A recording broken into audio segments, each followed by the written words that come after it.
लोग पुरानी क्लास में एडिशन ऑफ रेशनल नंबर पढ़ लिया था। आज हम लोग पढ़ेंगे properties of addition of rational number.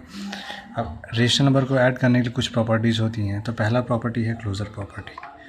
Closure property कुछ नहीं है, दो रेशनल नंबर को जब जोड़ा जाता है तो हमेशा क्या आता है, एक रेशनल नंबर आता है।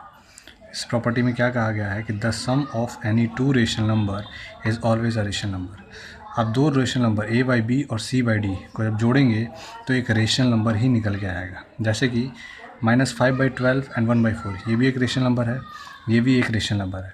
जब इसको हमने जोड़ने की कोशिश की तो हमारे पास क्या आया, एक रेशनल नंबर आया है। यही क्लोजर प्रॉपर्टी कहती है कि जब कोई दो रेशनल नंबर को जोड़ा जाता है तो जो रेशनल नंबर आएगा, जो नंबर आएगा वो भी क्या होगा, एक रेशनल नंबर ही होगा।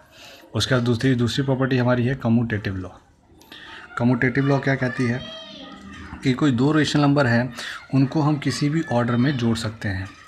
जैसे कि a by b plus c by d लिखा है, ठीक, तो इसको हम c by d plus a by b भी लिख सकते हैं। जैसे कि 1/2 प्लस 3/4 जोड़ेंगे तो क्या आएगा, 5/4। सिमिलरली अगर हम 3/4 प्लस 1/2 करेंगे तो भी रिजल्ट क्या आएगा, 5/4 ही आएगा। चाहे 1/2 को पहले ले लीजिए, चाहे 3/4 को पहले लिखकर जोड़ लीजिए। तीसरी प्रॉपर्टी आती है हमारी एसोसिएटिव प्रॉपर्टी। ठीक है, क्या कहता है कि जब हम किसी तीन रेशनल नंबर को ऐड करते हैं तो उनको किसी दो ग्रुप में बांट लिया जाता है या ग्रुप कर ऐड किया जाता है। कैसे, मान लेते हैं एक rational number a by b है, दूसरा क्या है c बाई डी और तीसरा क्या है e बाई f। अब इन तीनों को जोड़ना है तो कैसे जोड़ सकते हैं, सबसे पहले तो इन दोनों का ग्रुप बना दे सकते हैं हम लोग, a बाई बी या c बाई डी को। इनको जोड़ने के बाद किस में जोड़ दें, e बाई f से जोड़ दिया जाए, या c बाई डी और e बाई f को जोड़कर किस में जोड़ दिया जाए, a बाई बी में। ये हमारी तीनों प्रॉपर्टी हो गई, इसको आपको लिखना है, ठीक है, और याद करने की कोशिश करना है। उसके बाद आते हैं प्रॉपर्टी नंबर 4। ये बहुत ही इंपॉर्टेंट प्रॉपर्टी है हमारी, ठीक, सबसे इंपॉर्टेंट प्रॉपर्टी है। प्रॉपर्टी नंबर 4 और प्रॉपर्टी नंबर 5 बहुत इंपॉर्टेंट है। प्रॉपर्टी 4 क्या कहता है, existence of additive identity. Word ध्यान दीजिएगा, एडिटिव आइडेंटिटी।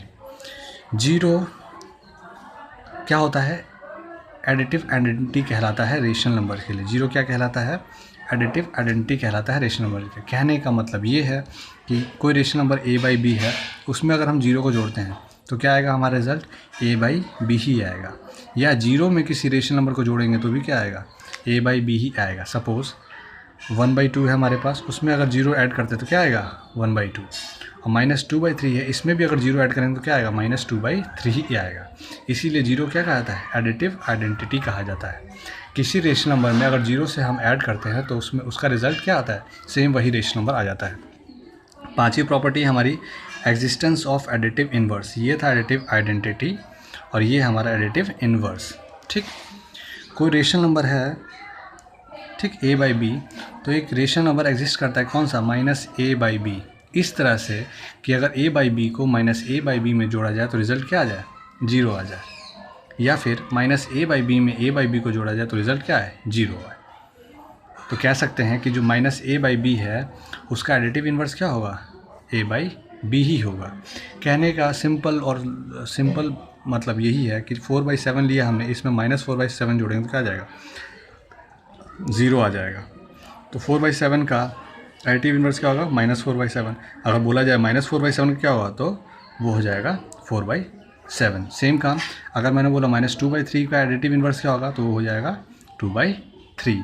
क्या होगा, एडिटिव इन्वर्स होगा।